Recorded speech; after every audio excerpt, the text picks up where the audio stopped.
যারা আবার ক্ষমতা আসার জন্য পাগল হয়ে গেছে একবার, দেখেন না আওয়ামী লীগ গেছে, এবার তো আমাদের পালা, দিন গুনছে কবে আসবো। এই দলটা সব থেকে নিকৃষ্ট দল মনে রাখে, এরাই আমরা দুশ্মন, এরাই আমাকে 3 বছর 6 মাস জেল খাটিয়েছে, এরাই আমাকে গাইবান্ধা কারাগারে রেখেছে ইসলামের নাম করে। ঠিক এইসব ইসলাম বলাতে সাবধান মনে রাখবেন। অত সহজে আমরা ঘা খাওয়া মানুষ, মিটি মিটি কথা বলে মাথার টুপি দিয়ে, অত সহজ মনে করেন নাকি? এরা জানে যদি আহলে হাদিস আন্দোলন বাংলার জমিন জায়গায় মাথা উঁচু করে, অন্য কোন বিধাতের সুযোগের বাংলাদেশ জমিনে থাকবে না। আর আমি পরিষ্কার বলি, আমি আহলে হাদিস যুবকদের রক্ত চাই, বুড়াদের না। বুড়ারা দোয়া করবে, হে আহলে হাদিস যুবক, ভাইয়া যদি জিহাদি প্রেরণা নিয়ে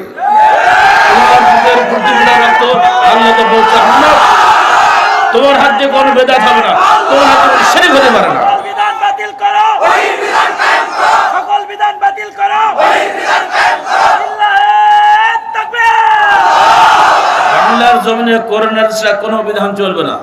রাজনৈতিক ফেরকাবন্দির যে ফাঁদে আপনারা পড়ে গেছেন, ইহুদি নাসারদের পাতানো ফাঁদ। তারা গণতন্ত্রের নামে মুসলমানদের বিভক্ত করতে চায়। কেউ বিএনপি, কেউ আওয়ামী লীগ, কেউ জামাত, এই করে করে মুসলমানের মারামারি লাগে দেয়। এটা আমরা বিরোধিতা করি। আল্লাহ বলছে ওয়াতাসিমু বিহাবলিল্লাহি জামিআন, বলেন ওয়া তাফাররাকু, তোমরা আল্লাহর রজ্জুকে ধারণ করো সমবেতভাবে, দলে দলে বিভক্ত হয়েও না। আর গণতন্ত্র বলে তাফাররাকু, যতবার বিভক্ত হও। সারা বাংলাদেশে এই মিসকিনের হাত দিয়ে 1250টা মসজিদ হয়েছে। ওটা শুনলেন? 1250টা সারা বাংলাদেশে হয়েছে আমার হাত দিয়ে। তার মধ্যে 650 ডাইরেক্ট আমার হাত দিয়ে, আর 600 ওদের অফিস করার পরে আমার সুপারিশের মাধ্যমে। দেখি না, আজকে দেখার সুযোগ হলো, জন্য আমি আল্লাহর শুকরিয়া আদায় করছি। এবং আপনাদের সবারই যারা প্রচেষ্টা কেন্দ্র রয়েছে সবাইকে আন্তরিক ধন্যবাদ জানাচ্ছি। এবং এই মাদ্রাসা যাতে ভালোভাবে চলে, এই জন্য যে 28 বিঘা জমি কিনেছিলাম, সে ক্রেতা ভাই বন্ধুদেরকে বলছি, আপনারা আল্লাহর ওয়াস্তে জমিগুলো ফেরত দেন, যেন এটা নিয়ে কোনো চাপ সৃষ্টি করার সুযোগ না থাকে। মামলা মোকদ্দমা দিকে যাবেন না। এই জমি উদ্ধারের জন্য আপনাদের আদালতে আমার মামলা চলছে, আমি তার বাদী। আপনাদের সম্পত্তি রক্ষার জন্য আমাকে বাদী হয়ে কাজ করতে হচ্ছে, বছরের পর বছর ধরে বাংলার টাকা দিতে হচ্ছে। যদি আপনারা স্বেচ্ছায় ফিরিয়ে দেন, তাহলে আপনাদেরকে আল্লাহ বরং গোনার বদলে নেকি দিবি। এই জন্য যে আপনি বুঝতে পারছেন যে ট্রাস্টের মালিক আমি বলছি। এই জন্য আমার সঙ্গে আরও 6 জন আছেন, কিন্তু সবাই আমার সঙ্গে বিশ্বাসঘাতকতা করেছে। এটা একটা দুর্ভাগ্য বাংলার জমিনে। আমাকে জয়েন্ট ট্রাস্টের রেজিস্ট্রার সালাউদ্দিন সাহেব বলছিলেন যে স্যার এই ট্রাস্টের মামলা যত বেশি আমার এখানে আসে, এত মামলা কিছু নাই। যখনই মানুষ পয়সার মুখ দেখে, মানুষ হুঁশ হারিয়ে ফেলে দেয়। মাল ও মর্যাদার লোভ মানুষকে ঈমান হারা করে। সেই বিষয়টি আমাদের ভাগ্যে পড়ে গেছে। তৎকালীন সময় বাংলাদেশের শ্রেষ্ঠ ওলামায়ে কেরাম যারা ছিলেন, তাদেরকে নিয়ে আমি ট্রাস্ট গঠন করেছিলাম। আর আলেম নন যিনি, তিনি মাত্র একজন, তিনি আপনাদের এলাকার লোক। অথচ এই সমস্ত আলেমরাই ঈমান হারা হয়ে গেল। তারা সব প্রায় মারাই গেছে। আমি এখনো আছি। ট্রাস্টের ডিড লেখাতে শুরু করে সব কিছু আমার একক চিন্তায় করা। আর আমাকে পরামর্শ দিয়েছিলেন কুয়েতের ডোনার সংস্থা শেখ জাসিম আল আওন। তিনি আমাকে বলছিলেন, ভাই দেশে কাজ করতে গেলে দেশের আইন মেনে কাজ করাই ভালো। সেই এই আইন মানতে যেয়ে আজকে আমাদের এত মামলা মোকদ্দমা করতে হচ্ছে। গতকালকেও এই ট্রাস্টের মামলা ছিল ঢাকাতে। আর ইনি এখান থেকে মাসুল যান রাজশাহীতে। আমার দারুল ইমারত থেকে আমাকে উচ্ছেদ করার জন্য তিনি মামলা করার জন্য হাজিরা দেন সেখানে গিয়ে। বুঝতে পারছেন? মানে আমি ট্রাস্টের কেউ না, ট্রাস্ট যেন সব কিছু করেছে, অথচ যারা ডোনার কান্ট্রি তারা একটা ব্যক্তিকে চেনে, ট্রাস্টকে চেনে না। কিন্তু আর এনারা ধারণা করেছেন যে 7 জন 6 জন একদিকে গেলে সব শেষ হয়ে যাবে।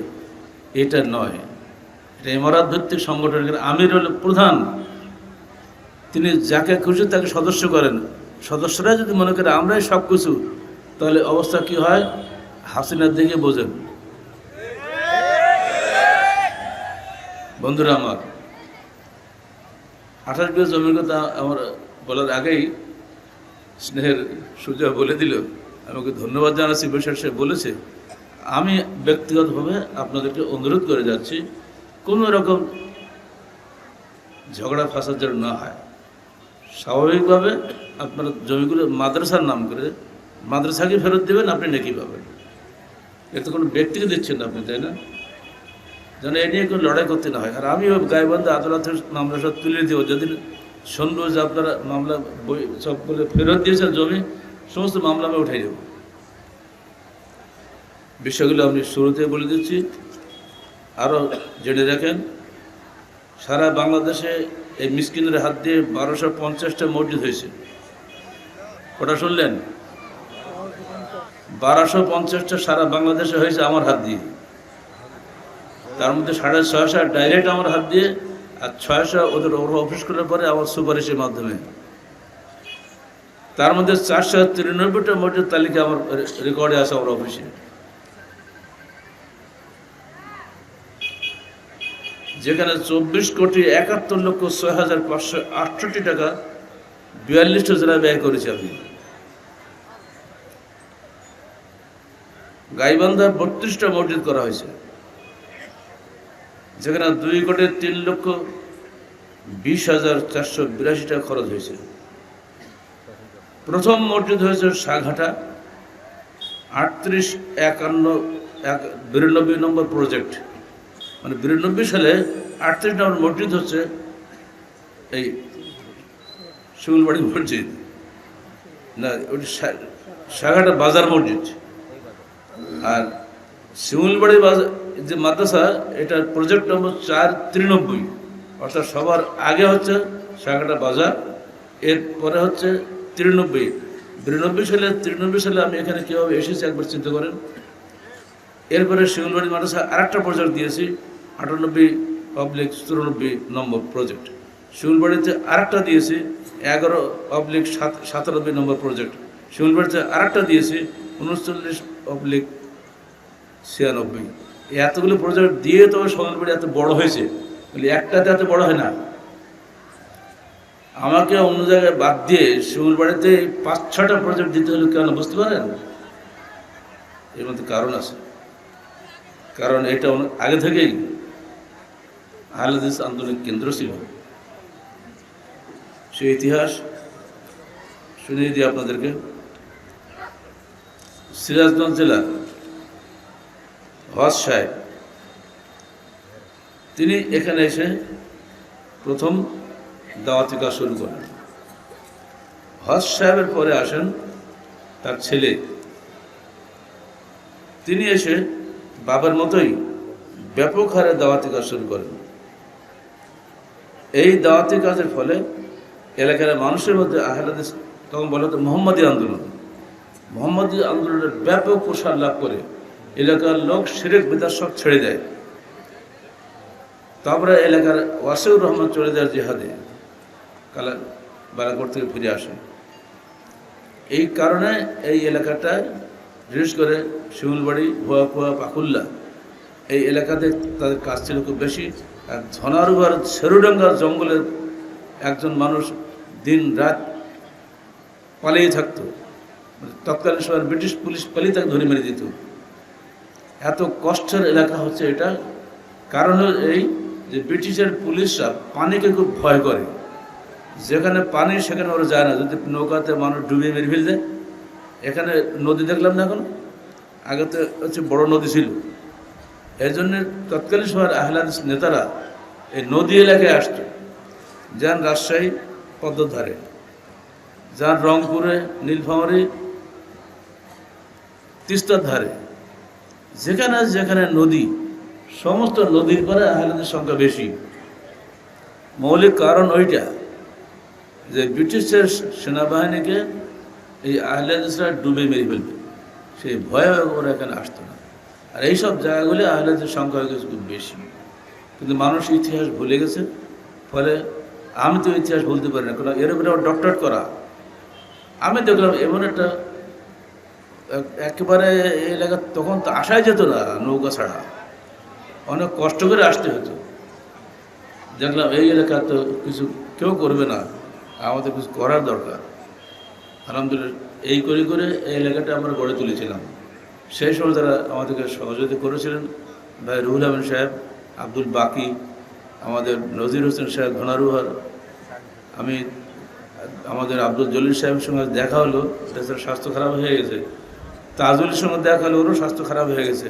চেয়ারম্যান শাহ আলম না কি যেন ছিল, তিনিও তো মারা গেছেন। মানে আমার যারা সাথী ছিল এখন তার কারণ নেই।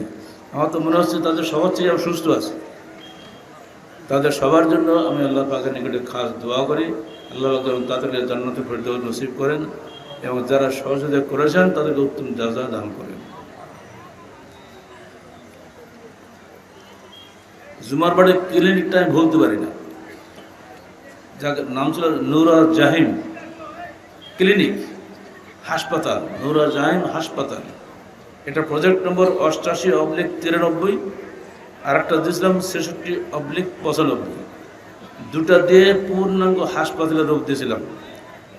এই হাসপাতালের উদ্বোধনী অনুষ্ঠানে আমার বন্ধু ভাই ডাক্তার মামুন ছিলেন আমার সাথে। বিকেলে তার সাথে ফোনে কথা হলো। ডাক্তার মামুন ছিল, আর 11 জন জেলা পর্যায়ের স্বাস্থ্য অফিসার ছিলেন। ঠিক সেই সময় একটা নিম্ন স্তরের হিন্দুর ছেলে সমস্ত পায়খানা পড়তেছে পা দিয়ে, ডায়রিয়া হয়েছে। তা আমাকে বললো, স্যার এই মুসির ছেলেকে দিয়ে উদ্বোধন করবেন। আমার এমন রাগ হয়েছে, একটা কুত্তা দিয়ে হলেও যদি অসুস্থ হয় তাকে দিয়ে উদ্বোধন করবো আমি, খবরদার তুই কথা বললি কীভাবে? হিন্দুরা মানুষ, তারা আমাদের ভাই। হিন্দু, বৌদ্ধ, খ্রিস্টান যা আছে বাংলাদেশে সবাই এক আদমের সন্তান।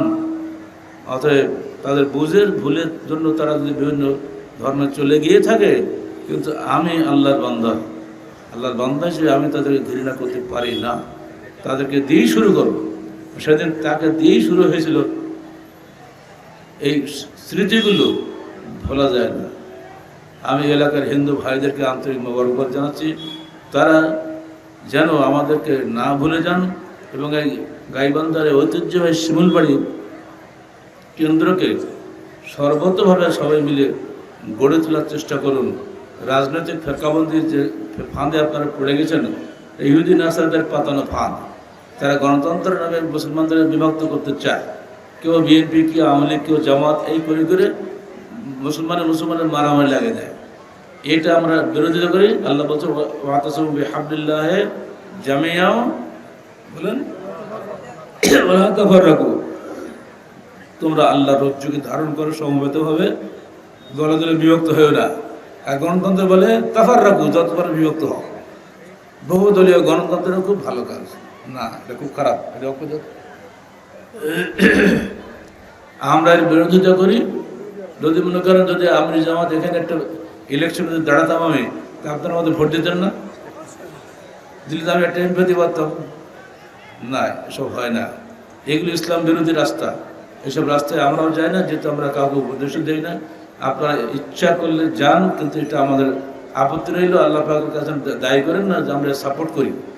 এগুলো করাতে যারা ঢুকেছে তারাও মরেছে, যারা এখন ঢুকেনি তারা মরা ভয়ে ওকে পালায় ফেলে বেড়াচ্ছে। এরকম ঢুকবেন না, এগুলো থেকে আপনারা দূরে থাকার চেষ্টা করবেন।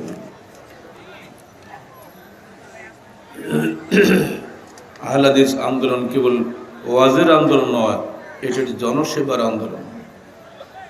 2017 সালের 27 আগস্টে বন্যাত্রাণ নিয়ে সর্বপ্রথম আমরা Jumarbari technical school and college থেকে নৌকায় উঠে প্রচুর রৌদ্রের মধ্যে প্রায় 4 কিলোমিটার ভিতরে গিয়ে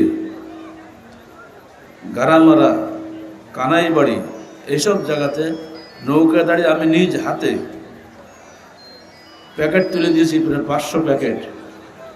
ওই এলাকার মানুষ বন্যায় এমনভাবে আক্রান্ত, আশেপাশে কোনো রাস্তা নেই যে তারা বাজার ঘাটে যাবে। তাদের সেই প্রাণ খোলা দোয়া, তাদের সে চোখের পানি আজ আমি ভুলতে পারি না।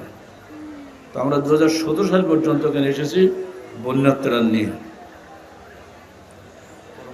আল্লাহ বলছেন ইয়া আইয়ুহাল মুদ্দাসসির কুম ফাআনজির,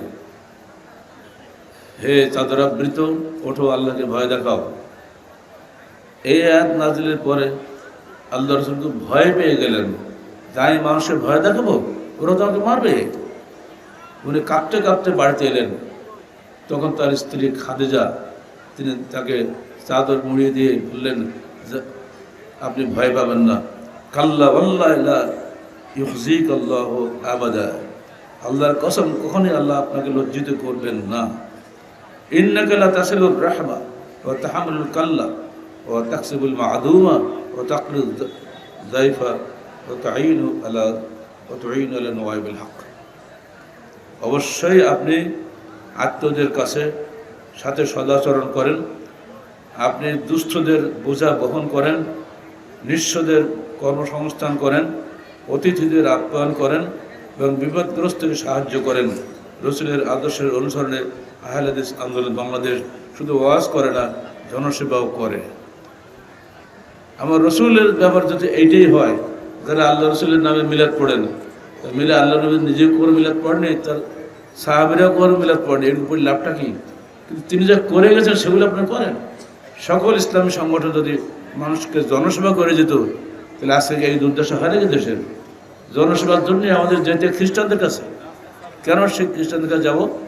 এই কিছুদিন আগেও তো আপনার দেখলেন লক্ষ্মীপুরে, ফেনীতে, নোয়াখালীতে বিপুল বন্যা হয়ে গেল না? এই বন্যা তো আমাদের পক্ষ থেকে বিপুল ত্রাণ দেওয়া হয়েছে। প্রায় মাসাধিক কাল ধরে আমাদের কেন্দ্রীয় এবং জেলা কর্মীরা সেখানে বন্যা ত্রাণ দিয়েছে। আমরা এইভাবেই সমাজের কল্যাণে এগিয়ে যাওয়ার চেষ্টা করি। বন্ধ হয়ে দেবো? এবার আসেন আহলে হাদিস আন্দোলনটা কি আপনারা বোঝার চেষ্টা করুন। ইবনে কুতাইবা দ্বীন ওয়ারি আল-বাগদাদি তিনি বলছেন, আহলুল হাদিস হুম ইলতামাসুল হাক্কা মিন ওয়াজহাতিহি ওয়া তাকাররাবু ইলা আল্লাহ বিইত্তিবা'i সুন্নাহ রাসূলিল্লাহ সাল্লাল্লাহু আলাইহি ওয়াসাল্লাম হুম হিমাতুদ দ্বীন আযাবুম আন সুন্নাত নবী সাল্লাল্লাহু আলাইহি ওয়াসাল্লাম। আহলে হাদিস হলো তারাই যারা হক তালাশ করে সরাসরি করে হাদিস থেকে, যারা আল্লাহর নৈকট্য হাসিল করার চেষ্টা করে বিত্তিবা'i সুন্নাহ রাসূলিল্লাহ সাল্লাল্লাহু আলাইহি ওয়াসাল্লাম, আল্লাহ রসুলের সুন্নত অনুসরণের মাধ্যমে। হুম হুমাতুদ দ্বীন, এরা হলো দ্বীনের পাহারাদার। আযাবু মান সুন্নাত নবী সাল্লাল্লাহু আলাইহি ওয়াসাল্লাম, যারা আল্লাহ নবীর সুন্নতকে পাহারা দেয়। সুন্নত বিরোধী কাজ যদি কেউ করে সঙ্গে সঙ্গে সেটা হটিয়ে দেওয়ার চেষ্টা করে। এমনকি আপনাদের যে বাড়িতে আমি আজকে মেহমান, একটু আগে উঠে আসলাম, আহলে হাদিস ভাই 4টা বেদাত ঘটালাম। বড় সূরা ইয়াসিন লিখে রাখছে, বাজার কিনতে পাওয়া যায় না, ওই একটা টাঙিয়ে রাখছে। আল্লাহ মোহাম্মদ কিনতে পাওয়া যায় না, আল্লাহ বসে আছে আর মোহাম্মদের নৌকার চূড়ায়, তাই না? ও একটা ঘটালাম। আরও দুটো যেন কী সব লেখে আল্লাহ মাল্লাহকে অবল সব বলি, একটু এগুলিকে আপনি পড়েন? না, এত ছোট্ট ছোট্ট লেখা তো পড়ে যায়ও না। এইগুলো যেন আপনার ঘরে রাখবেন না। এখানে আসতে, এই আসার 2 মিনিট আগেই এই কাজ করে আসছে আমরা। আহলে হাদিসের বাচ্চাদের সামনে কোনো বেদাত হওয়ার সুযোগই নেই, হলেই ধরে ফেল দেবে, সেখানে আটকে যেতে হবে। কে কি বলবে দেখার দরকার আছে? আপনি আর্মি আছেন কি পুলিশ আছেন, এবার দেখা কি মুসলমান না? আপনাকে মরতে হবে না? আর্মিকেও নসিহত করবো, এই দাড়ি টুপি ছাড়েন। বলছি এখন তো আপনি আর্মি মানুষ দাড়ি টাড়ি না রাখলে কেমন দেখা যায়, এসব চলবে না। দাড়ি আল্লাহ নবীর একেবারে গুরুত্বপূর্ণ সুন্নত, তিনি জীবনে কোনো দাড়ি কাটেন নেই। আর মুসলমান বলছে দাড়ি কাটবেন, তার মানে এমনি করে যদি আমরা যুবকদেরকে গড়ে তোলার চেষ্টা করি, সারা দেশ পরিবর্তন হতে সময় লাগবে। দয়া করে আপনারা সংস্কার হওয়ার চেষ্টা করেন। খতিব বাগদাদি সুফিয়ান সৌরিকে সম্পর্কে বলছেন, আল মালায়েকাতু হুররাসুস সামা ওয়া সাহাবুল হাদিস হুররাসুদ দুনিয়া। ওরে বাপ রে বাপ, ফেরেশতারা হলো আসমানের পাহারাদার, আর আহলে হাদিস হলো দুনিয়ার পাহারাদার। কি সাংঘাতিক কথা! ফেরেশতারা, এখানে লক্ষ লক্ষ ফেরেশতা আছে না এখন? ইনশাআল্লাহ যদি ফেরেশতারা বাংলা বোঝে, ফেরেশতারা এই ওয়াজ শুনছে, তারা খুশি হবে ইনশাআল্লাহ। ফেরেশতারা হলো আসমানের পাহারাদার, যেন শয়তান ছবরে আল্লাহ নবী কোনো ওহীকে চুরি করতে না পারে। আর আহলে হাদিস হলো দুনিয়ার পাহারাদার, কোনো বেদাত যেন কোনো মতো আমার সংসারে, আমার পরিবার ঢুকতে না পারে। এই হলো আহলে হাদিস। এইটা ছাড়া কিসের আহলে হাদিস আপনি? রমাদান করে আমি বলি রমাদান হবে? ও তো হাম্বলিরাও করে, মালিকিরাও করে, শাফিরাও করে। আপনি রমাদান করে দিলেন তার কি? তো যে সমস্ত আহলে হাদিস রাজনীতি করে, আহলে হাদিস মসজিদ গিয়ে পাক্কা আহলে হাদিস হয়, আর হানাফি মসজিদ গিয়ে হাত নিচে বন্ধে, ও কোন কোন জাতের আহলে হাদিস? এটা বোঝাই না যে কোনটা কি জন্য কি করতে হয়। আকীদা ঠিক করেন, আমল ঠিক করেন। দুনিয়া একদিকে গেলে আপনি ডাইনে বাজে দিতে পারবেন না। আমরা শুনছি, আমি আসার আগে নাকি আপনার একটা বিজ্ঞাপন ছড়াইছেন, খুব চমৎকার একটা বিজ্ঞাপন, যে আমির জগতের ডান পাশে সালমান এফ রহমান বসে আছে, আর সাতক্ষীরা এই বলে রাজশাহীর মেয়র লিটন বসে আছে। ঠিক একটা দারুণ একটা মোক্ষম সুযোগ আপনারা পাইছেন। আমি চ্যালেঞ্জ করে বলছি, সালমান এফ রহমানের মতো চমৎকারভাবে সালাত আদায় করার যোগ্যতা এই বিজ্ঞাপন দাতার নিজেরও নেই। মাত্র 6 দিন তার সঙ্গে কারাগারে ছিলাম, তাকে বুঝিয়ে দিলাম। তিনি তার শেষ ভাষণ রাজশাহীতে গত বছর ফেব্রুয়ারিতে তিনি বলে গেলে পরিষ্কারভাবে, আমি ইসলাম সম্বন্ধে কোনো জ্ঞান আমার নেই, ব্যবসায়ী মানুষ। আমি কাশিমপুর কারাগারে 2 বছর ছিলাম। মুফতি শহীদুল নোডাল এমপিকে বললাম যে ভাই তুমি তো মুফতি মানুষ, মুসলমানদের দলাদলি কেন?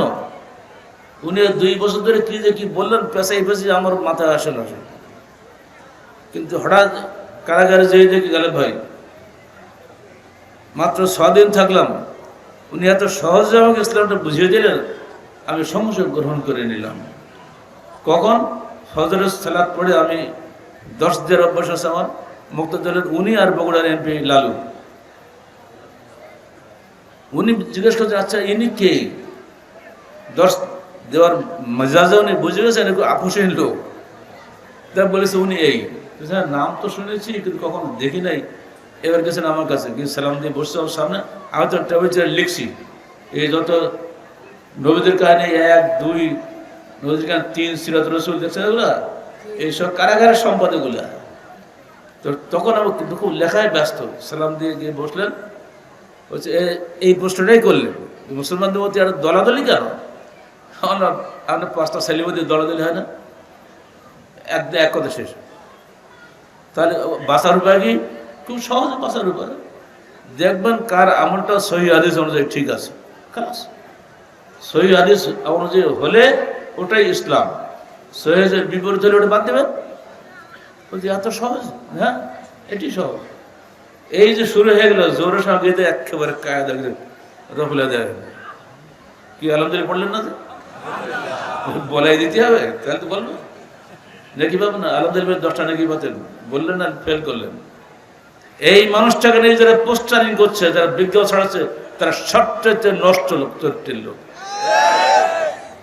তার ধারে কাছে যাওয়ার যোগ্যতা তোমার হয়নি। সারা শিমুলবাড়ি 20-26 বছরে যত টাকা আন্দোলন কেন্দ্রকে দিয়েছে, তার চাইতে কয়েক গুণ বেশি টাকা উনি দিয়েছেন আমাদেরকে। খবর রাখো, হিসাব দেখি না ওকে।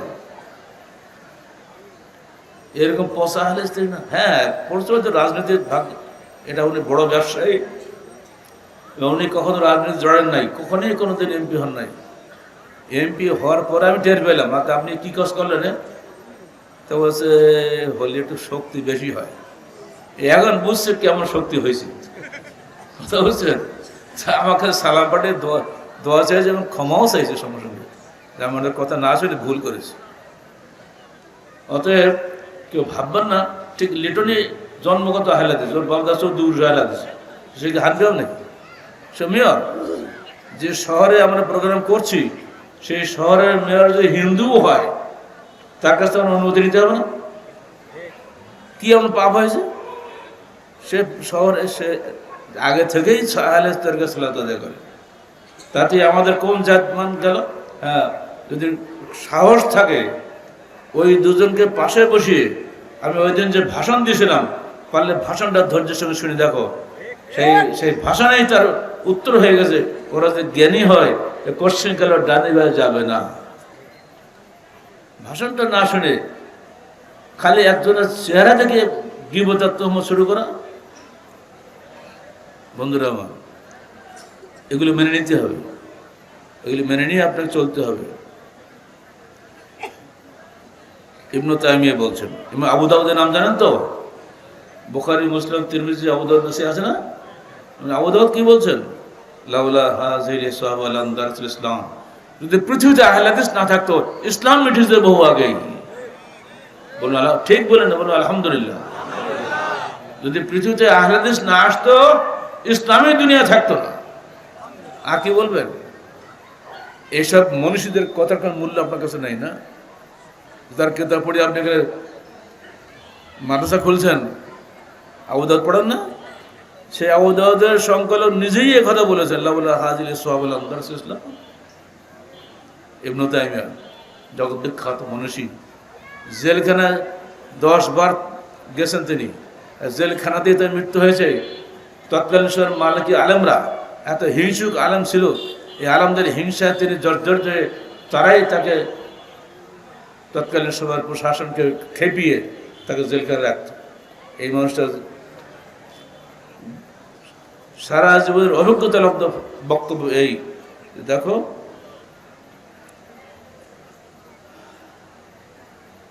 ومن أهل السنة والجماعة مذهب قديم قبل يخلق الله أبا حنيفة ومالكا والشافعية وأحمد فإنه مذهب الصحابة الذين تلقوه النبيين صلى الله عليه وسلم. মনে রেখে দিও, ইমাম আবু হানিফা, ইমাম শাফিঈ, ইমাম মালিক, ইমাম আহমদ, যাদের নাম একটা মযহাব হয়েছে, তাদের জন্মের বহু পূর্বে সাহাবীদের সবচেয়ে পুরনো মযহাব ছিল। তারা ছিল প্রকৃত আহলে হাদিস, তারা ডাইরেক্ট তাদের নবীর কাছ থেকে শিক্ষা গ্রহণ করেছেন। বলুন আলহামদুলিল্লাহ। তাদের নিয়ে টিটকারি, আর বললেন মযহাবী বেটা, তোমাদের পাত্তাই ছিল না দুনিয়াতে। এইসবগুলো না বলে নিজেকে নিজে আত্মসমালোচনা করুন, কোনটা ভুল আছে ঠিক হয়ে যাবে, সব ঠিক হয়ে যাবে। তিনি শেষে যেই বলছেন, আহলুল মিলাল আহলুল হাদিস ফিল ইসলাম কা আহলুল ইসলাম ফি আহলিল মিলাল। মনে রেখো দুনিয়ার মানুষ, ইসলামের মধ্যে আহলে হাদিসের যে সম্মান, সারা বিশ্বের সকল দলের মধ্যে মুসলমানদের যে মর্যাদা, মুসলমানদের মধ্যে আহলে হাদিসের সেই মর্যাদা রয়েছে। আলহামদুলিল্লাহ। এর চাইতে আপনি কি শুনতে চান? আর সেই আহলে হাদিস আন্দোলনের উপরে আমরা ডক্টরেট করা, বাংলা শুধু নয়, সারা ওয়ার্ল্ডে কেউ এই সাবজেক্ট নিয়ে ডক্টরেট ডিগ্রি করে নাই। আর আলহামদুলিল্লাহ, এটি আমার সবচেয়ে গর্বের কথা। এই ডিগ্রি নেওয়ার শুরুতে এবং শেষে কোনো পর্যায়ে সুপারভাইজার, এক্সামিনার যত রকম থাকে, বিদেশি পরীক্ষক, দেশি পরীক্ষক, কোনো জায়গায় একজন আহলে হাদিস প্রফেসর নাই, সব জায়গায় হানাফি প্রফেসর। বলো আলহামদুলিল্লাহ। আমাকে বলেছিল যে আপনার আহলে হাদিস প্রফেসর তো অনেক আছে, ডক্টর বারি আছে, ডক্টর মুজিবুর রহমান আছে, ডক্টর রহমানি আছে, এদেরকে দিলিত হয়ে যায়, অসম্ভব।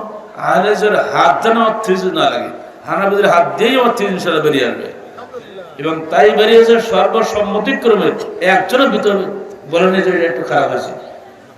এমনকি কলকাতা বিশ্ববিদ্যালয়ের প্রফেসর, সে একবারে পুরোপুরি একবারে হিন্দু বললে হয়, সে রাম আর রহিম এক বলে, কাশী আর মক্কা এক বলে। এই একটা বাজারে হাত দিয়েও থিসিসে উচ্চ প্রশংসা এসেছে। আপনার থিসিসটা কারো বাড়ি থাকলে তার বাণীটা পড়ে দেখবেন, প্রফেসর ওসমান গনি। এই সমস্ত লোকদের কাছ থেকে থিসিসে পাস হওয়াটা চারটিখানি কথা না, কারণ এমন দলিল দিয়ে আমরা লিখেছি, এই দলিলের সামনে কথার ক্ষমতা কারণ নাই। এই শিমুল বাড়িতে শুরু করে উত্তরবঙ্গে, দক্ষিণবঙ্গে যেখানে যেখানে আহলে হাদিসের গ্রাম পেয়েছি, আর বুড়ো মানুষগুলোর কাছে গিয়ে খাতির করে বসতাম, ভাই আপনি কেন মোহাম্মদী বলেন তো, আপনি কেন আখুন বলেন, আপনি কেন খান বলেন, কারণ আমার সঙ্গে এই আখুন যাদা আছে। এই বুড়ো মানুষের সঙ্গে যে গল্প করবেন, দেখবেন সব আস্তে আস্তে আস্তে আস্তে বেরিয়ে আসবে। আর এইভাবে বেরোতে বেরোতে এই ইফাজুদ্দিন হাক্কানের ওখান থেকে তরবারি বেরিয়ে আসলো। উনি বললেন, এই তরবারির হকদার কেবল আপনি, বাংলার জমিনে আর কেউ নেই। বনপাড়া থেকে সম্মেলন করছি আমরা, ওনার পক্ষে আমাদের যুব সংঘের সভাপতি নিজে সেই তরবারির ব্যাজ এবং একটা কি যেন গায়ে দেওয়া তরবারি খাপ, সব কিছু নিয়ে হাজির হয়েছে। যে দাতা পাঠিয়ে দিয়েছে যে এই তরবারির হকদার খালি ডক্টর গালিব, আর কেউ নাই। বলে আলহামদুলিল্লাহ। 1991 19 জুলাই এই সমস্ত মানুষের এলাকা হচ্ছে শিমুলবাড়ি এলাকা। এটা হল জিহাদি এলাকা। এসব এলাকার লোকরা যাতা আহলে হাদিস না, এরা জীবন দেবে কিন্তু তার আকীদা নষ্ট করবে না। এই ধরনের মানুষের আপনাদের বাপদাদারা আপনার টাকা পয়সা বিলাসিতে পড়ে সব ভুলে গেছে। আপনাদের বাপদাদার হক আদায় করেছে, আমি কিন্তু আপনারা করেন নাই। আমার দাবি আপনাদের কাছে, এই মাদ্রাসায় করেন। যখন আমি টাকা দিতাম তখন একটা পরিবেশ ছিল, যারা দিত ডোনার কান্ট্রি তাদেরকে ব্যান্ড করেছে, তাদের ব্যক্তিগুলিকে নামে নামে ব্যান্ড করেছে সকল ইসলামী রাজনীতিকরা, যারা আবার ক্ষমতা আসার জন্য পাগল হয়ে গেছে। একবার দেখেন না, আওয়ামী লীগ গেছে, এবার তো আমাদের পালা, দিন গুনছে কবে আসবো। এই দলটা সবচেয়ে নিকৃষ্ট ধর্ম, এরাই আমরা দুশ্মন, এরাই আমাকে 3 বছর 6 মাস জেল খাটিয়েছে, এরাই আমাকে গাইবান্ধা কারাগারে রেখেছে ইসলামের নাম করে। ঠিক এইসব ইসলাম বলাতে সাবধান মনে রাখবেন। অত সহজে আমরা ঘা খাওয়া মানুষ, মিটি মিটি কথা বলে মাথার টুপি দিয়ে অত সহজ মনে করেন নাকি? এরা জানে যে আহলে হাদিস আন্দোলন বাংলার জমিন জায়গার মাথা উঁচু করে, অন্য কোন বিধাতের সুযোগের বাংলাদেশের জমিনে থাকবে না। আর আমি পরিষ্কার বলি, আমি আহলে হাদিস যুবকদের রক্ত চাই, বুড়াদের না। বুড়োরা দোয়া করবে, হে আহলে হাদিস যুবক, বেরিয়ে আসো তুমি জিহাদি প্রেরণা নিয়ে। তোমার বুকের প্রতিটা রক্ত আল্লাহ তো বলছে, তোমার হাত দিয়ে কোনো বেদাত হবে না, তোমার হাত দিয়ে শিরক হতে পারে না। বিধান বাতিল করো, ওই বিধান কায়েম করো, সকল বিধান বাতিল করো, ওই বিধান কায়েম করো। আল্লাহু তাকবীর। বাংলার জমিনে করোনার কোনো বিধান চলবে না। এক একজনের এক এক ফাঁকা হাজির করবো, ক্লাসে পড়ার উসুল শাসি। কেন শাসি পড়বো? কেন কুদুরি কেন পড়বো? হেদায়া কেন পড়বো? কে লিখছে হেদায়া? শাসি কে লিখেছে? কুদুরি কে লিখেছে? ওকে আল্লাহ নবীর লেখা? আল্লাহ নবীর জিনিস কোরআন এবং হাদিস, সহি হাদিস হওয়া লাগবে। কোরআন এবং সহি হাদিস থাকতে হলে কোনো কুদুরি মুদুরি কিছু চলবে না দেশে। ইসলামী শিক্ষা মানে এইগুলির শিক্ষা, কোরআন হাদিস শিক্ষা, কুদুরি শাসি পড়ার শিক্ষা না। আগামী দিন আসছে, আমি থাকি আর না থাকি, আমি দেখতে পাচ্ছি বাংলার জমিনে আহলে হাদিস যুবকরা ইনশাআল্লাহ আগামী দিনে বিপ্লব সৃষ্টি করবে। সেই বিপ্লব দিনে হয়তো আমি থাকবো না। তখন তোকে দোয়া করো আমাদের জন্য। এই বিপ্লব বলে গেলাম না, আমার হাতটা চাইছে আমাদের কাছে, শিমুলবাড়ির যুবকদের কাছে আমার রইল আমার, যেন এই শিমুলবাড়ির শুধু মাদ্রাসা, খালি মাদ্রাসা নয়, এখানে একটা বিশ্ববিদ্যালয় হবে আগামী দিনে। সবচেয়ে বড় চিন্তা করো, ছোট চিন্তা, ছোট স্বপ্ন কেন দেখো। এই মাদ্রাসা মানে একটা ফকির বুদ্ধি শেখা নেই। রাষ্ট্রীয় বিশ্ববিদ্যালয় করার চেষ্টা করছে আমরা। সমস্ত জেলায় জেলায় যদি হয়ে যায়, আহলে হাদিসের বিপ্লব হতে সময় লাগবে না। যাদের টাকা আছে টাকা বের করো, টাকা দিয়ে গেলে ঢাকায় বাড়ি করো না, বাড়ি তোমার সঙ্গে থাকবে না, সব চলে যাবে। তোমাকে মরতেই হবে, মরার আগে এমন কিছু করে যাওয়ার পরে গেলে তোমার কাজে লাগে। যাদের টাকা নেই তারা দোয়া করো, সাহায্য করো। আর মুরব্বীদেরকে বলবো, আহলে হাদিসের বিপ্লবের জন্য তোমাকে দোয়া করে যাও। মুরব্বীদের প্রেরণা আর যুবকদের উদ্যম নিঃসন্দেহে বিজয় লাভ করে। ইব্রাহিমের বাপ হও, ইসমাইলের যুবক হও, ইনশাআল্লাহ। সেদিন যখন একা ইব্রাহিমের মাধ্যমে নমরুদ পালিয়েছিল, ঠিক আজকেও বেদাত এবং শিরকের মহাপাতক নিভে যাবে, থাকবে না কিছুই। এই যে সকল বিধান বাতিল করো, যে সলমানরা তোমরা দিন, এটা হঠাৎ হয়েছে নাকি? আমাকে কোনো মর্তেই সময় দেবে না। তসলিমা নাসরিনের যে কোরআন পরিবর্তনের দাবিদারি বাকবাক্ত মহিলা, সে বলে কোরআন পাল্টে এই কোরআনের যুগে চলবে না। সহ্য করা যায় নাকি? মিছিল হইল 2 দিনের নোটিশে 64টা বাস ভরে যুবসংঘ ছেলেরা ঢাকায় গেল। 1994 সালের 29শে জুলাই, সেদিন আজকের যুবকরা ছিল না, মাত্র 2 দিনের নোটিশে। কিন্তু দেখলো যে এই যে আহলে হাদিস যুবসংঘ, আহলে হাদিস নামটা দেখে হুজুরদের এমন গা জ্বলে উঠেছে, আমাকে আর সময়ই দেয় না। অবশেষে একবার মাগরিবের সময় ঢাকা জেলা যুবসংঘ সভাপতি ভাই আহসান এবং মাসিক মদিনার সম্পাদক মাওলানা মহিউদ্দিন খান, তাদের বারবার চেষ্টার ফলে শেষে একটু টাইম দিল, যখন মাগরিব আযান সময় হয়ে গেছে। মাত্র 2 মিনিট 10 সেকেন্ডের ভাষণ, ওর মধ্যে হেমায়তুদ্দিন উঠে আমার ঘাট চাপা শুরু করছে যে ভাই অনেক সময়, ভাই অনেক সময়, মানে 2 মিনিটে অনেক সময় হয়ে গেছে। তখনই আমি বলেছিলাম, ওই জাতীয় সংসদে ইঙ্গিত করে, কোনোদিনও সেদিন আমাদের আন্দোলন থামবে যেদিন এই জাতীয় সংসদে পবিত্র কোরআন এবং সহিদের ভিত্তিতে আইন তৈরি হবে। বলার সঙ্গে সঙ্গে সকল বিধান বাতিল করো। 20 লক্ষাধিক মানুষের মুহুর্মুহু স্লোগানে সমস্ত মানিক মিয়া এভিনিউ এবং আসাদগেট পর্যন্ত, ওদিকে ফার্মগেট পর্যন্ত, সে যে কি যে শব্দ সে আপনি কল্পনা করতে পারবেন না। সকল বিধান বাতিল করো, বলুন তো সবাই একসাথে বলেন, সকল বিধান বাতিল করো, ওহির বিধান কায়েম করো। এটা আমার একক স্লোগান ছিল না, এই 20 লক্ষাধিক মানুষের সম্মিলিত সব স্লোগান ছিল। সেই স্লোগান আজকে আমাদের আহলে আন্দোলন বাংলাদেশের রাজনৈতিক স্লোগানে পরিণত হয়েছে। সকল বিধান বাতিল করো, সকল বিধান বাতিল করো, লিল্লাহি তাকবীর। মৌলিকভাবে পার্থক্য ইমানের দিক দিয়ে। ইসলামিক ফাউন্ডেশনে যারা চাকরি করেন নিশ্চয়ই তাদের কেউ এখানে আসেন, তারা সব জায়গায় মিষ্টি মিষ্টি কথা বলেন। আমাদের মধ্যে তো কোনো সমস্যা নেই, তো খালি কিন্তু জুজি মশলার তো গুলমাল আছে। জুজি আপনি হাত উঁচু বাঁধেন, হাত আমি নিচে বাঁধে, এই তো হাতে কোনো সমস্যা নেই। সেদিন মুকুররা বলছিলাম জুজি কি এটাই যে আল্লাহ নূরে মোহাম্মদ পয়দা, মোহাম্মদ নূরে সারা জাহান পয়দা, এটাকে জুজি মশলা? আকীদায় তো নষ্ট। আগের যুগের কাফেররা নবীদেরকে ফেরেশতা বলে বলতো, যে আপনি যদি নবী হন তাহলে ফেরেশতা হয়ে আসেন। আপনারা আমাদের নবীকে ফেরেশতা বানিয়েছেন আর নূরের নবী বলেছেন। আর এই করে যত মক্তব আপনাদের সব দুনিয়াতে বাংলাদেশ আর নুরানি মক্তব বলে না, নুরানি মক্তব ওটা শিরকি মক্তব। নুরানি মানে হলো নূর আর নূরের নূরে, নূরে আল্লাহ নূরে মোহাম্মদ পয়দা, মোহাম্মদ সারা জাহান পয়দা। এসব কি শুরু করেছেন?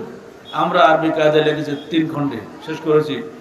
প্রত্যেক মাদ্রাসায় আমাদের যত আছে আহলে হাদিস মাদ্রাসায় আমাদের আরবি কায়দায় পড়াবে। নুরানি শব্দটা সব পুরো শিরকি শব্দ। আল্লাহ নূর দেখেছেন কিন্তু নূরকে কেউ দেখেনি। আল্লাহ নূরুন কোরআনি। আল্লাহ নবীকে জিজ্ঞেস করলো আপনি মেয়েরাজে গেছিলেন তো আল্লাহকে দেখেছিলেন? উনি জবাব দিলেন আমি আল্লাহকে দেখিনি, তো আল্লাহ নূর দেখেছেন। নূরুন কোরআনি, আমি আল্লাহ নূর দেখেছি।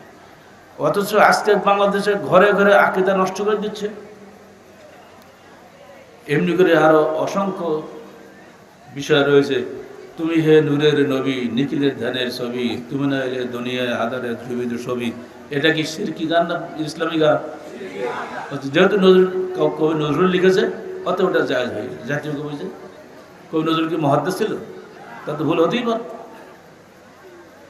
আমাদের দেশের এই শিরক বেদাত ঘরে ঘরে ঢুকে পড়েছে। এগুলো থেকে আমাদের ব্যাপকভাবে সাবধান থাকতে হবে। এই জন্য আমরা বলছি আহলে হাদিস আন্দোলন বলেছি, এটা কোনো ফেরকা নয়, কোনো মার্কা, একটা আন্দোলন।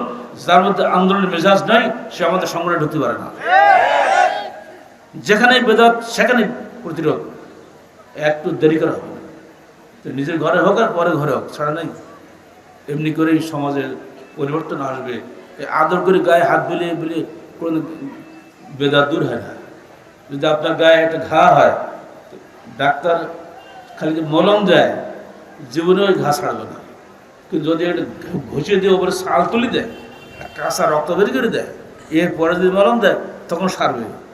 তারপরে ওপরে শাল তুলি দিতে হবে, তাহলে রক্ত বেরোবে, তাহলে ওষুধ দিলে ওটা কাজ দেবে। এরই নাম হলো আহলে হাদিস আন্দোলন। বন্ধুরা, ইমানের মৌলিক জায়গাতে আমাদের পার্থক্য আছে। ধরুন শরীরে কেন মৌলিক জায়গার পার্থক্য এই, পারিভাষিক অর্থে ইমান অর্থ হচ্ছে হৃদয়ে বিশ্বাস, মুখে স্বীকৃতি ও কর্মে বাস্তবায়নের সমন্বিত নাম, যা আনুগত্যে বৃদ্ধিপ্রাপ্ত হয় ও গুনাহে হ্রাসপ্রাপ্ত হয়। বিশ্বাস হলো মূল, কর্ম হলো শাখা, যা না থাকলে পূর্ণ মুমিন বা ইনসানে কামিল হওয়া যায় না। খারেজিরা বিশ্বাস, স্বীকৃতি ও কর্ম তিনটিকেই ইমানের মূল বলে। ফলে তাদের মতে কবিরা গুনাহগার ব্যক্তি চিরস্থায়ী ব্যক্তি কাফের, চিরস্থায়ী জাহান্নামী এবং তাদের রক্ত হালাল। বাংলাদেশে বেশ চরমপন্থীদের একটা উত্তাপ ঘটেনি? চরমপন্থী বোঝেন তো? আপনাদের এলাকায় হয়েছিল। আমার সঙ্গে বগুড়া গাইবান্ধ কারাগারে যে 2 জন ছিল, তারা এই এলাকারই ছিল।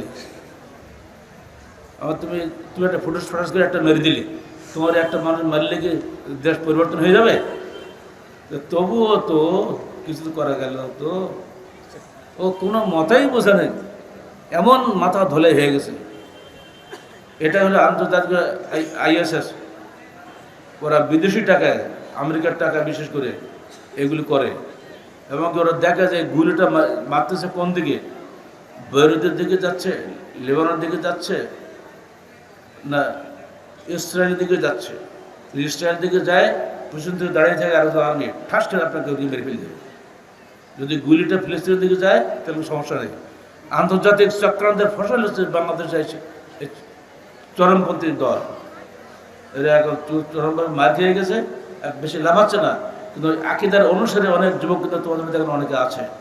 এটা হলো খারিজি আকিদার লোক। যুগে যুগে যত চরমপন্থী সবাই হলো খারিজি আকিদার লোক। এর বিপরীত হলো একদল যারা মনে করেন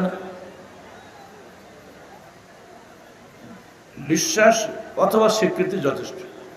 ইমানদার হওয়ার জন্য বিশ্বাস অথবা স্বীকৃতি যথেষ্ট, আমলের কোনো প্রয়োজন নাই। আমল ইমানের অংশ নয়।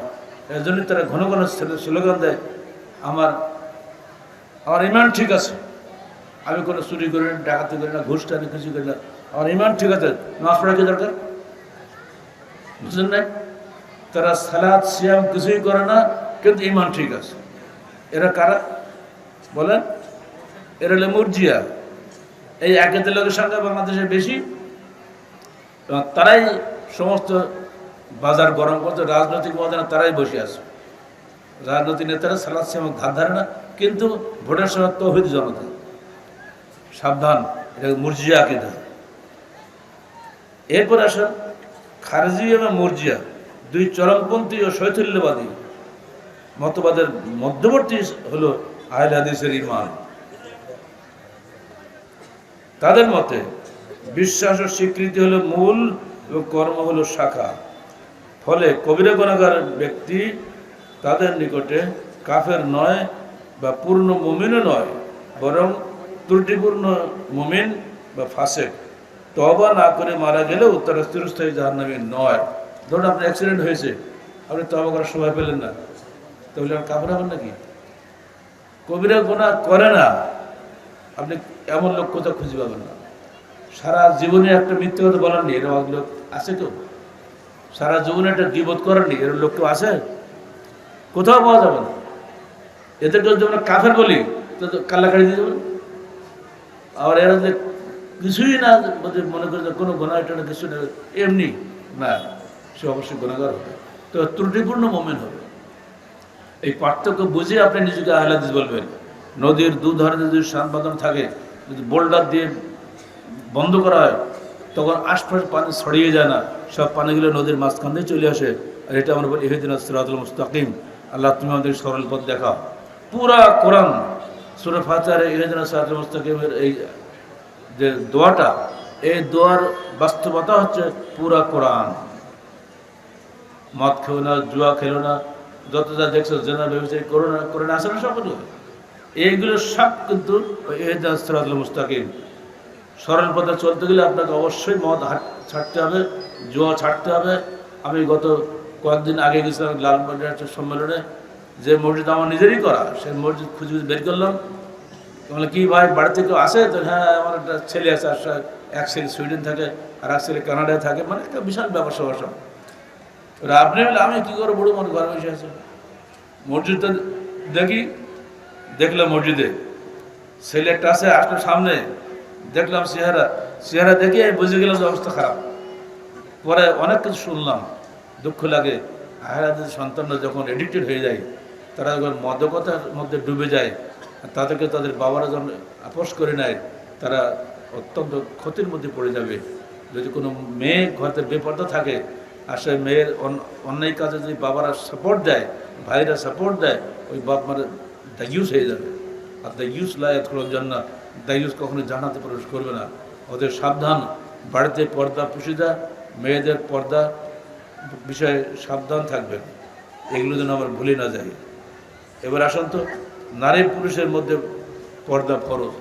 এই ফরজ পর্দা আজকাল উঠে গেছে, বরং নারী পুরুষ পরস্পরের পরিপূরক। কেউ কারোর উপরে রাজা মহারাজা না। অনেক পুরুষ আছে তার স্ত্রীকে ধরে ধরে মারে, পিটায়। খবরদার এসব স্বামীরা, ওই স্ত্রীর গায়ে একটা পিটান দিলে কিন্তু আল্লাহর গায়ে একটা পিটলাই, কেন ওই মেয়েটা আল্লাহর নিজের অত্যন্ত প্রিয় সৃষ্টি, আল্লাহ খুবই আঘাত পান না। তাকে তুমি আদব শেখানোর জন্য মৃদু ভর্ৎসনা করতে পারো, মৃদু প্রহারও করতে পারো, কিন্তু কোনো অবস্থায় তাকে ধিক্কার দিয়ে সরিয়ে দিতে পারবো না। আল্লাহ বলছেন হুন্না লিবাসুল্লাহকুম ওয়া আনতুম লিবাসুল্লাহুন্না, সূরা বাকারা 187 আয়াত। মেয়েরা তোমাদের পোশাক, তোমরাও তাদের জন্য পোশাক সদৃশ। পোশাক যেমন গাতে ফেলে দেওয়া যায় না, এরকম স্ত্রীকে তো ফেলে দেওয়া যাবে না। পরস্পরের পরিপূরক দুজনেই, তারা সবসময় দৃষ্টি অবনত রাখবে, নারী হোক বা পুরুষ হোক, সবসময় পরস্পরের দৃষ্টি অবনত রাখবে। আল্লাহ বাবা কুল্লিল মুমিনিনা ইয়াগুদ্দু মিন আসওয়াতিহিম ওয়া ইয়াহফাযু ফুরুজাহুম, সূরা নূর 30-31 আয়াত। বলে দাও তুমি নারীকে, পুরুষদেরকে, পুরুষরা যেন তাদের চক্ষু অবনত রাখে, অথবা তুমি নারীদেরকে বলে দাও তারা যেন তাদের দৃষ্টিকে অবনত রাখে। আগে কিন্তু পুরুষকে বলা হচ্ছে, আমরা তো মনে করি পুরুষের কোনো পর্দা নেই, খালি নারীরই পর্দা আছে। জি না, আগে পুরুষের পর্দা করতে হবে, সেটা কোনো পর নারীর দিকে চোখ তুলি না থাকায়।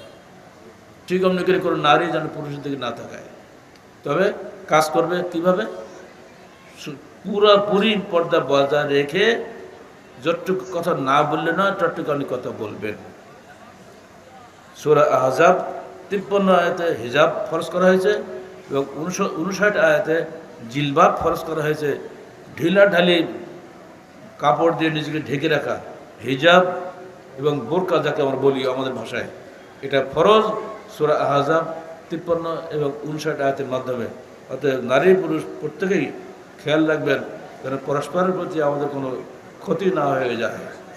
বাড়িতে পর্দা পুশিদা খুবই কমতি হয়ে যাচ্ছে আজকাল আমাদের মধ্যে, এটা যেন না হয়। সবশেষে আমরা যদি শিমুলবাড়ি মার্কাজের পুরনো কথাগুলি মনে রাখি, তাহলে আশা করি আপনারা এই মার্কাজের গুরুত্ব বুঝতে পারবেন। আজকে মার্কাজের যে অবস্থা ফিরে আসছে, সেজন্য আমরা অত্যন্ত আনন্দিত। আপনারা আমাদেরকেও সহযোগিতা করবেন, আমরা আমাদের সাধ্যমতো সহযোগিতা করবো। এটা তো আমরা শুরুতেই বলছি, এখনও বলছি। যদি সেই দিন আবার ফিরে আসে, তাহলে আবারও দেখবেন আপনার ডাকা লাগবে না, আমি এখানে সে প্রজেক্ট দিয়ে যাব। আল্লাহ পাক আমাদের সবাইকে আহলে হাদিস আন্দোলনের মূল মর্মটা বোঝার তৌফিক দান করবেন এবং এই আন্দোলনের জন্য যা কিছু করণীয় আপনারা করার চেষ্টা করবেন। আসসালামু আলাইকুম ওয়া রাহমাতুল্লাহি ওয়া বারাকাতুহু।